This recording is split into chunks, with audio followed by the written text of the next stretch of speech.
c'est un partisan qui parle ou bien c'est un facilitateur. du partisan xam nga lan la.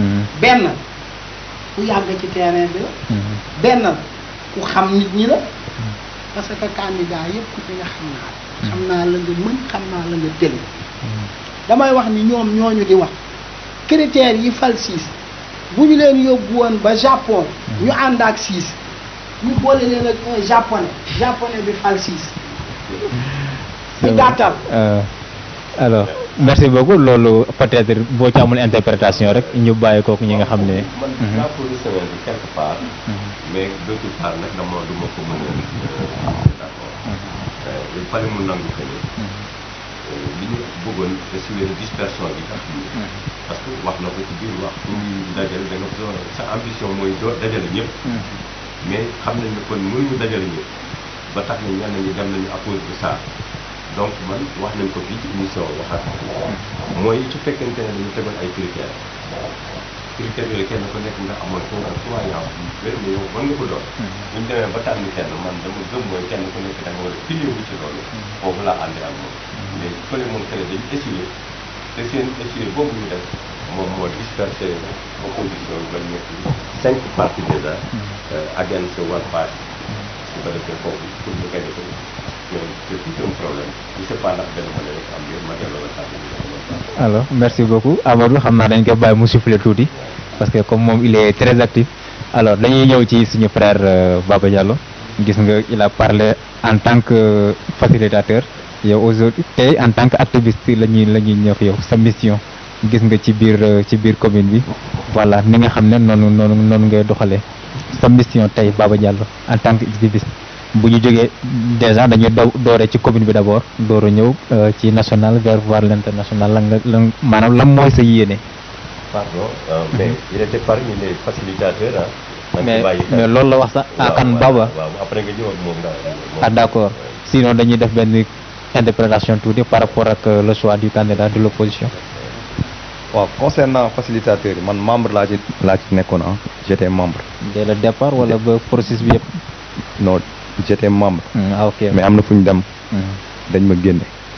je m'explique. man bi ñuy commencé. One Love Palor. dama fa duggoon def ay audio. ma clash. ñi àndoon ak Momar.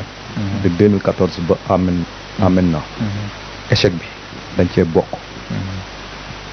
ñoom li ñuy dund tey. ñoom xam nañ ko. jafe-jafe yi ñu dund ñoom xam nañ ko. après ma clash foofu après am ñu ma dindi. ñu dugalaat ma am ñu ma dindi ñu dugalaat ma am ñu doon ñi ma jël ci suuf. di ma saaga dama yow yaay kan quoi. fi ma nekkoon ma nekk ba tey ci facilitateurs yi. foofu aussi mën a leen man képp ku àndoon ak Momar bokk PDS ba fii man gëwuma la après gars yi ne ma non Baba yow da ngaa far. man leen comment naka laa fare ñu ne ma non comme que da nga dindi waa PDS rek da nga far quoi man loolu laa gëm quoi parce que échec bi doo leen ci jëlee après gars yi ne ma non ñun mënuñu laa dindi puisque nañ la dindi kon dindi sa bopp après ci laa dindi sama par la suite dew ma mais man su ma demoon facilitateurs yi ñoom dañoo xam dañuy faciliter dañuy yombal ku yombal doo far mais du politiciens yi amee problème pour tànn kenn ñoom ñoo wàcc ci d'après li ñu ma wax pour tànn mais bi ñu tànn ñoom ku ne daa far te man dama ne PDS képp ku bokkoon PDS contre naa la man ak ñoom ko gën a far man kenn xamul ku ma far mais ñoom dañoo dem féete ku ne foofu la problème yi commencé quoi j'en saisis l'occasion pour dire que ni opposition bi si sa maire reprenne le pouvoir am ngeen ci wàll parce que da ngeen waroon fàtte seen ego ngeen jiital kenn parce que ñoom ñëpp bopp lañu bu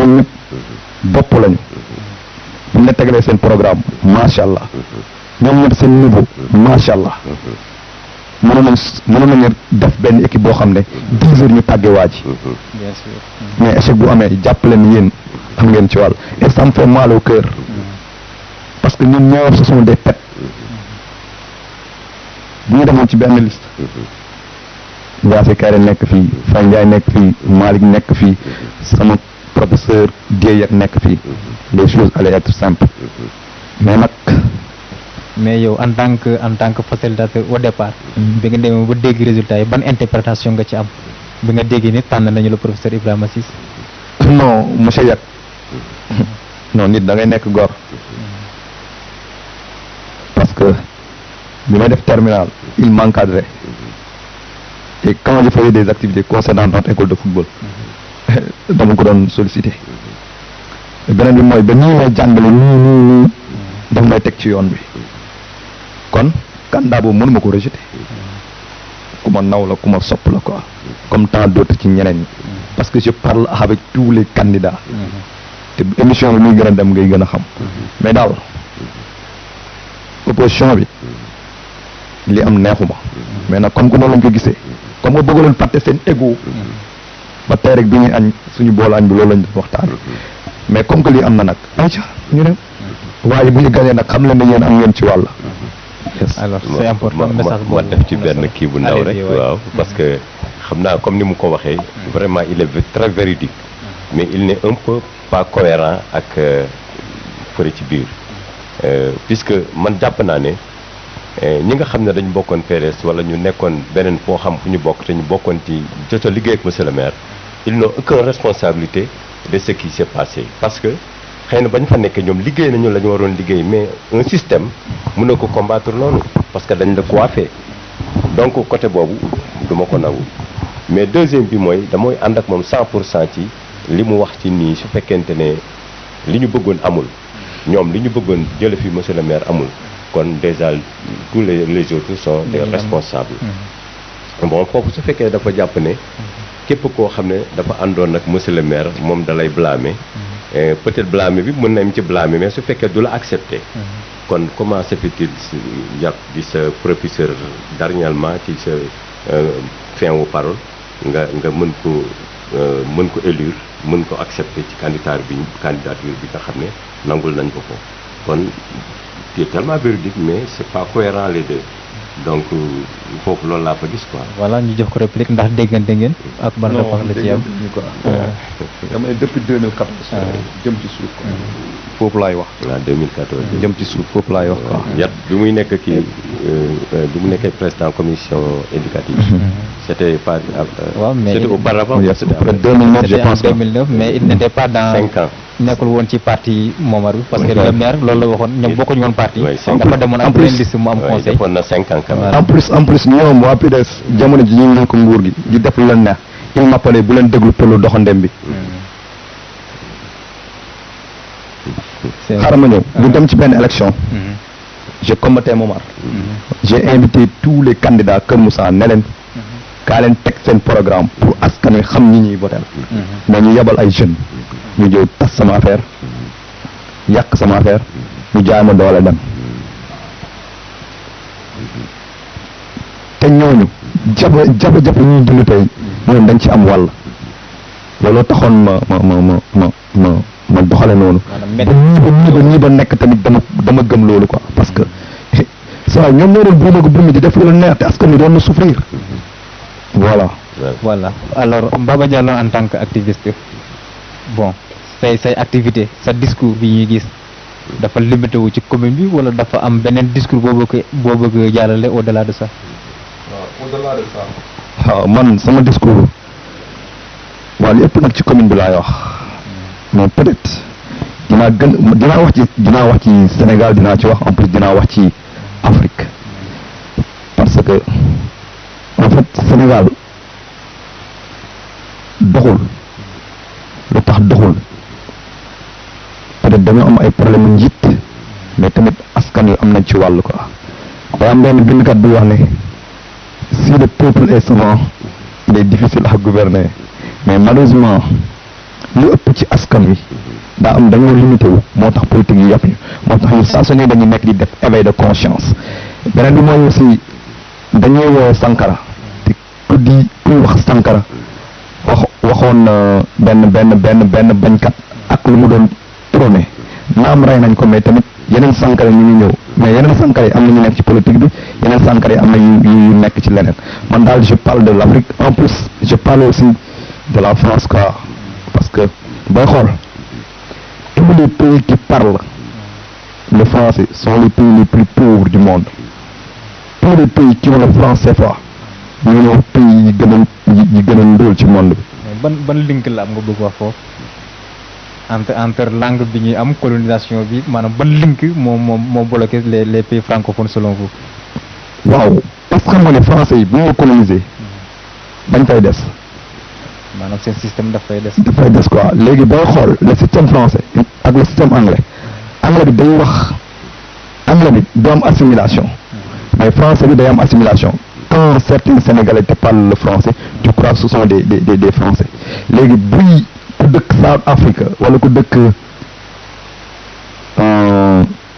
Zambie Liberia bu la waxal English da nga naan kii sama ñàkk la quoi léegi ñun nag yaakaar nañ ñoo gëm ñoo tax naan ñàkk moo tax sa waay France fa ñu des askan woowu noonu du askan boobu du gaaw jël kanam quoi parce que ñeneen di jiite ñooy jiite askan woowu dañuy dépendre ci waa France raison pour laquelle gis nga xool ñu ma la wax tous les pays qui parlent la langue française sont des pays pauvres léegi tu as vu Paul Kagame bi mu ñëwee français bi da ko tigantale léegi bi mu ñëwee anglais bi système anglais lay dawal en plus il est autonome voilà te loo ci xamul bref en 1994 au Rwanda dafa connaître benn suicide il y avait des millions de morts entre les Tutsis et les Hutus kan moo nekkoon kan moo tëraloon problème boobu France am na ci woon et voilà yes.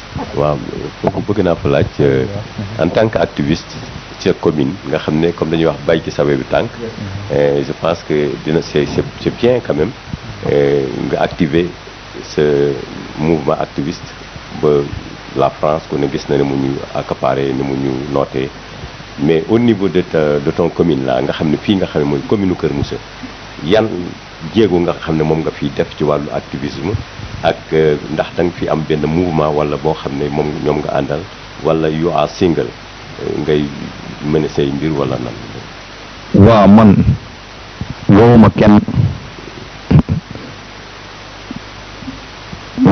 je suis seul quoi parce que j'ai pas besoin de woo nit ñi waaye mais dinaa def éveil de conscience dinaa dem ci marché yi des fois dinaa fa dugg di wax ak yenn maire yi des fois ma dem ci école yi def vidéo des fois problème am ñu woo ma récemment rek Daaru Salaam am na benn pot lamb fa daanu woon ma dem def benn vidéo waa Sénégal yi woo ma le lendemain ne ma yow yaa doon kaas kaay xool poto bi defar nañ ko quoi kon c'est-à-dire aussi ñun li ñuy def wowuñu ci kenn mais tamit nit ñi ñu ngi ñu bàyyi xel voilà. ci sorte yooyu est-ce que doo faral di ci am problème.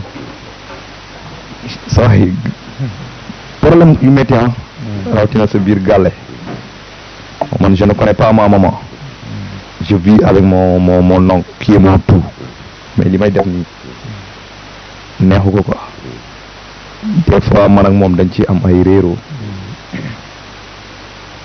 c'est en plus bi gën a grave mooy big laay ay nit dañ lay mere teewul li may def pour ñoom la mais ay nit dañ lay mere c'est dur mais tamit maa ko sombi li mu ci góobee gar mais jàppal ni daal c'est dur quoi mais tamit di nga ci am jaajëfal askan wi quoi. mais lu tax jéem a ut benn mouvement boo xam ne ngeen tàmbali nga xam ni am ñu la secondé sax boo jógee ñu jàppale la ndax li ngeen di xeex cause bu noble la quand même mais soo ci bëggee nekk yow kenn wéet ci surtout ci commune bi nga xam ne xëy na bariwu fi wala yow lañ ci xam dana metti quand même te yoon bi dana gudd quand même soo gisoo ne baax na nga jéem a sensibiliser les gens jéem a monter benn cellule bu fekkente ne bokkuloo ci nitu dëgg wala moo xam yeneen mouvement yi nga xam ne. waaw man je suis Y'en a marre beneen bi je suis un Y'en a marre dama doon dem ci réunion yi dama doon dem ci ndaje yi fu ñu woowee manifestation dama doon dem mais au niveau de Kër Moussa moom j'ai pas besoin d'appeler quiconque parce que ku ne yow yaay xool lu la doy nga def ko quoi je suis engagé te engagement bi tamit yombul d'ailleurs y a des gens qui m'appellent de Kër gi laay Kër Sega ay jeunes yu may wax ne Baba pourtant li ngay def ci yow la ñuy roy quoi ñu ngi fii di dénoncer gars yi ñu ngi ñëw fii di ñu gis man leen soyez responsable quoi. parce que essayer de sensibiliser les jeunes après nga def mouvement pourquoi wala yow da nga ñemewul jël engagement ak mouvement taxaw yow kenn rek pour wax ni waaw ku bëgg engagé wu nga engagé wu mais man wóoruma kenn ci lenn. est-ce que Baba tout seul maanaam est-ce que discours Baba kese kese voilà je veux dire est-ce que Baba kese discours am mën na andi changement bi nga xam ne non en fait sama discours peut-être xaw ma ndax dina andi changement wala du andi changement mais je vois au chapitre am naa droit wax te des fois li may wax tamit ñëpp ñoo ci gis ci teg seen bopp xaw ma ndax dina am changement wala du am changement mais je vois que daal askan ñu ngi may bàyyi xel te li may wax nii xam naa lu tax ma koy wax parce que amoon na benn renseignement généraux déggoon nga fi problème meew bi bu ñëwoon sama gàlle kon dama jàpp ni gars yi ñu ngi may bàyyi xel voilà. problème bi nu mu demee. waaw peut-être déggoon ngeen coow li jëmoon ci meew bi. bien sûr yes. le mardi renseignement généraux bi dafa ñëw na ma Baba damay ñëw Kër Moussa seet si la. ma ne ko ok anyway léegi waa ji ma ne ko boo ñëwee Kër Moussa def ma signe mais li gën a graaw waaj dafa ma ñëw sama buntu gàlle. ne ma Baba maa ngi nii Kër Moussa ma ne ko foo nekk mu ne maa ngi sa buntu gàlle ma génn ak moom. après ma woo président ànd defal Kër Moussa ak yeneen 2 copains parce que jamono jooju kilifa dafay jaar quoi. après si laa ne ko sëñ bi est-ce que mën nga montrer des papiers justificatifs qui me montre que ne renseignement généraux. après ci la génnee carte professionnelle am après ñu dugg Kër Moussa wër yëpp ma expliqué problème bi yëpp après mu ne ma maa ngi jàdd dem mairie ba par la suite jeudi ba laa jot convocation bi après ci laa dem gendarmerie quoi yes. d'accord kon muy noonu Mame Mbaye waaw xam naa dañuy ñëw ci li nga xam ne peut-être mooy yàqu waxtaan bi parce que en tant que des activistes ñoo xam ne ñu ngi ci biir parti politique yi nekk opposition yi ñoom ñu bëgg changement am kii moom dafa bëgg changement quel que soit alpha kale moom dafa taxaw laaj maintenant ñoom lan moo tax ñu bëgg changement lan moo tax ñu taxaw laaj jaadu nañu xam ban analyse la ñu am ci doxalin li nga xam ne mooy commune bu Kër Moussa maanaam mairie bi fa nekk jaar na fi la fois passée ni mu ko waxee woon sànq mu étalé bilan quelque sorte ñoom ñi laaj wax ni peut-être télé na ana lan la ñu jàpp ci li nga xam ne moom la doxal ba ñu gis ni jaaduwut Amadou Faye. bon monsieur Guèye bëggoon naa bala ñoo dugg ci point boobu dama bëggoon revenir à tuuti ci point wu élection candidat bi parce que ñi xam ne ñoom ñoo dem tey beru ñoo andi polémique boobu te tey boo xoolee les vrais responsables yi xam ne ñoo andi soi-disant dislocation bii ñuy wax te en vérité du ñu am comme ni ma leen waxee sànq boo xoolee bu baax entité yi fi nekk y a 3 entités benn bi mooy Yewwi Askan bi xam ne candidat bi mooy Ibrahima Ciss beneen entité bi mooy ñi nekk ak monsieur le maire 3e entité bi mooy ceux qui ont trahi la coalition je pèse bien mes mots damay faral di ko wax damay wax ni tey jii te yàlla daf leen ko wan même sur le terrain ñoom ñëpp fu mu nekk nii utewuñoo ak ay pël bu nagam réer na ma pël yi baal. séeréer nga lu ñu lay baale mais c'est ça seen buur nga kay lu ñu lay baale. parce que tey. Baba nee na pël la de. li ma gën a jaaxal mooy man dama yaakaaroon ne ñun ñëpp benn ennemi commun la ñu am mooy. adversaire commun. waaw ngeen baal ma. adversaire commun mooy l'équipe municipale bi fi nekk. mais malheureusement am na ñu xam ne tey seen attaque yëpp ñu ngi ko jëme ci leaderu coalition Yewwi Askan donc man je me pose la question pourquoi cible bi du moom kon lan moo tax ñu koy attaque. selon vous lan moo raison bu simple. parce que quand tu as trahi tu n'as pas d'argument. Quand tu as trahi tu n'as pas d'argument. pour argumenter trahison boobu dafay jafe ci ñoom looy mujje di sos di créer yu amul di wax yu amul te ngay dem ba sax da ngay wàcce débat bi benn niveau bu suufee bu xam ni les gens ne peuvent même pas comprendre dem ba sax ngay attaquer nit yu xam ne lii ci seen vie privée la ci yu xam ne nii ça n'a rien à voir avec la politique parce que tout simplement tu as misé tu as perdu. waaw ñëwal fële léegi foofu waaw ñëwal te beneen bi ma koy yokk mooy que ni parmi les candidats yi ngay gis nii yëpp laa wax nii amul kenn laax de kenn ku ci xam ni entre moom ak Ibrahima Ciss yaa photo y a pas photo entre le candidat Ibrahima Ciss ak yeneen candidats yi ci des muy la maire ak ñi ci des y a pas photo c'est comme Barça ak Bambey bokkul sax. waaw ñëwal ci question bi léegi. ñu avancé parce que ñii ne fii di coow di talalali di wax yëpp ñun ñu nga fa woon ba ñuy dépouiller ba ñuy xool les CV ba ñuy xool expérience politique ba ñuy xool expérience professionnelle sur tout le point Ibrahima Ciss les a battus.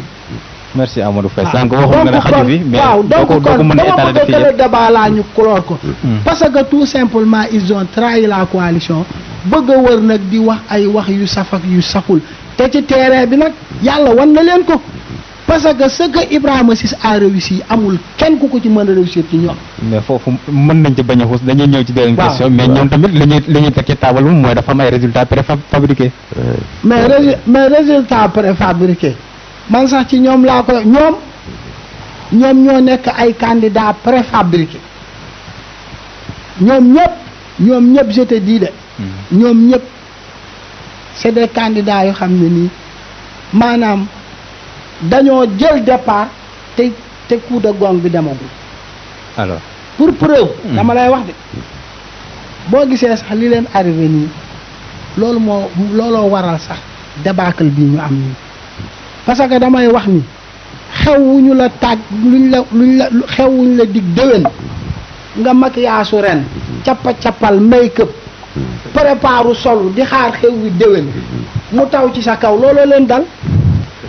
waaw léegi parce que ñoom ñëpp noo damay àggali parce que ñoom ñëpp ku ci nekk da nga teel a préparé defar say t-shirt say banderole affiche yaa ngi fi ñun gis nañ ko ku ci ne wane na tu es le candidat ñenn ñi di def propagande bu ñu demee dama leen interpellé benn jour ma ne non ñun bañ ñu ko dem def proximité wala ku dem ci nit ñi di def massification mais xam nga lu ñuy bañ boo demee ci nit ñi na nga leen xamal ni ñun kat parti lañu wala mouvement sàngam mais li ñu bëgg mooy ñu ngi wut benn candidat la ñu bëgg ñun nag candidat lañu waaye bu ëllëgee bu ñu tabbee benn candidat ñun dinañu ànd ak candidat boobu ngeen wax loolu nit ñi mais am na ci ñu xam ne dañuy dem wax nit ñi ne leen ñun ñooy candidat pour preuve.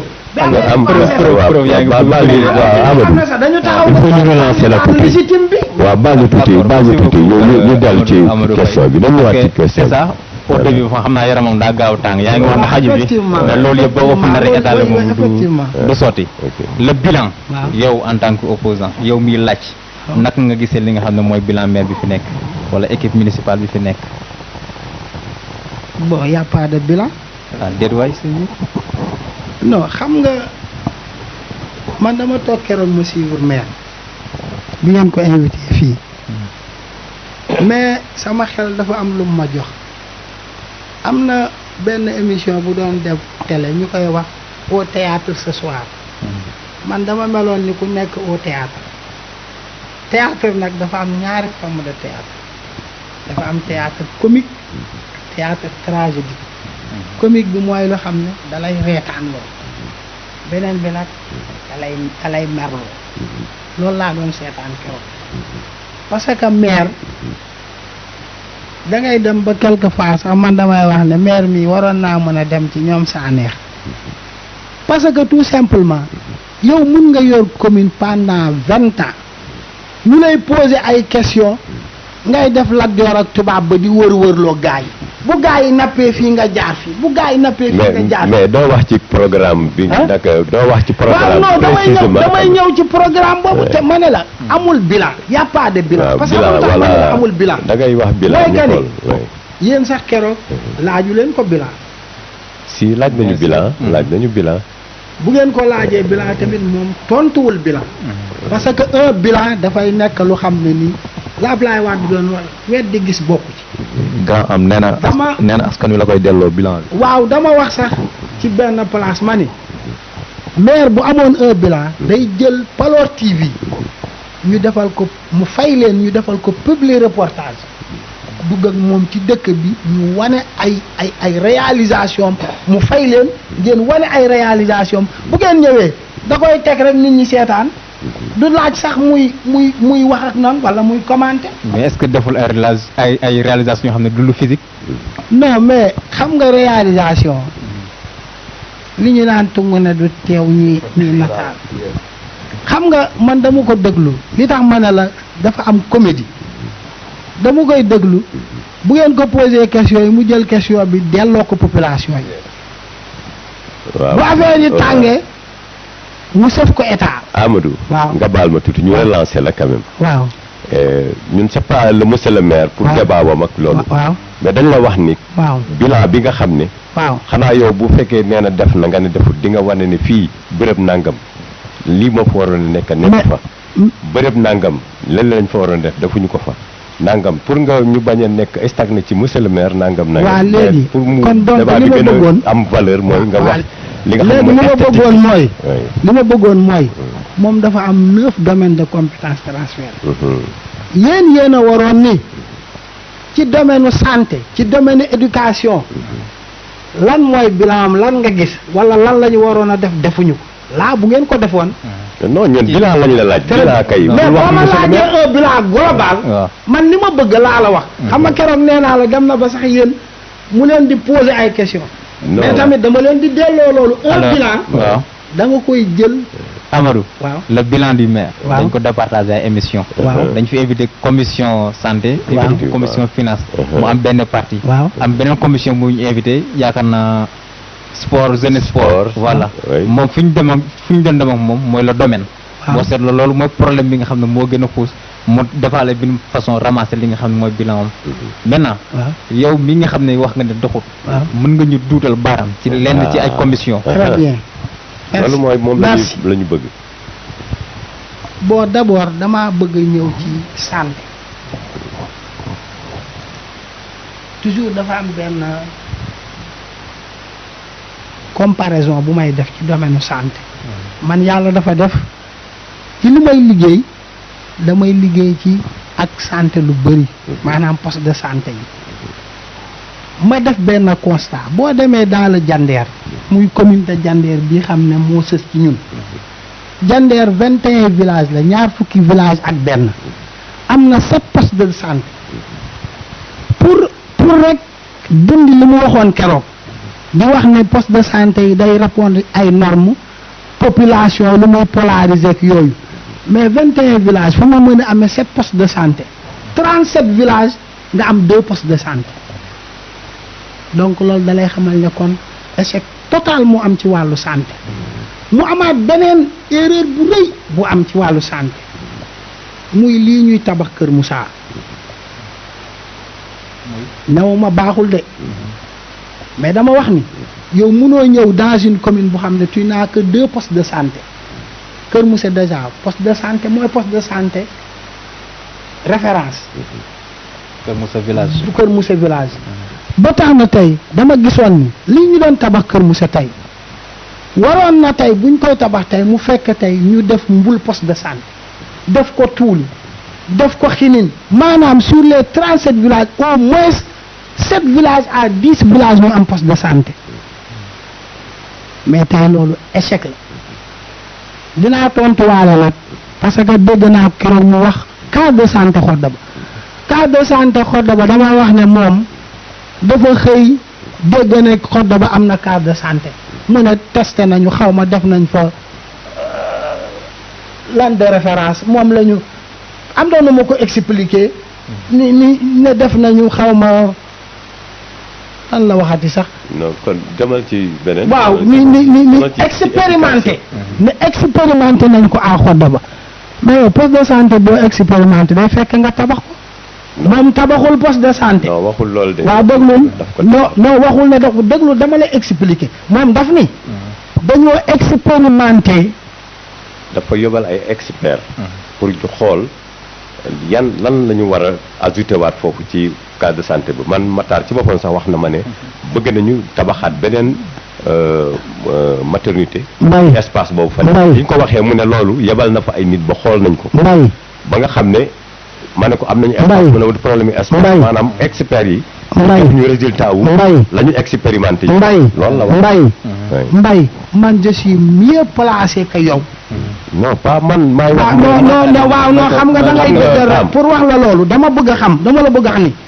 la mu wax ca poste de santé Xodda balaa ni madame le maire moo fa ñëw visiter poste bi comme quoi ne dañuy équiper poste bi. li may wax dama koy wax ñoom ñaa ngi may dégg ba fi may wax ak yow nii mais poste de santé Xodda ba ñoom dañoo xëy ñu ne Xodda ba am na poste de santé waa Xodda ba ñoo def waa Xodda ba nga may dégg ñoo def seeni dugg-dugg yi ba ñu affecté leen ICP ñu andi ko foofu ñoo jël en charge seen poste de santé ñoo ko réfectionné ñun ñoo jënd garab yi ñun ñoo jënd tout ce qui est imprimé man nii maa ko defar jox leen ko waa Xodda baa ngi may déglu waa Xodda ba ñoo jënd seen garab yi bopp donc kon la mu wax foofu vraiment c'est pathétique quoi daanaka wuutewul ak li ko wax. waaw non xam nga boo gisee ma wax loolu xam nga boo gisee ma wax loolu ba am waaw déglu mbay rek am na loolu foog ñu koy may ñu nag tuuti. waaw parce que c'est pas dañu nekk ci émission. waaw allez-y waaw il faut ñu déglunte ñu orienté ñu relancer. waaw c'est pas parce que dañu war a xuloo wala dañu war a kii moom wax na li mu wax. waaw bi nga ñëwee xëy na yaa ngi xalaat ni la ko waxee ak ne ñu wax la ñun ñi ko invité woon lii la wax.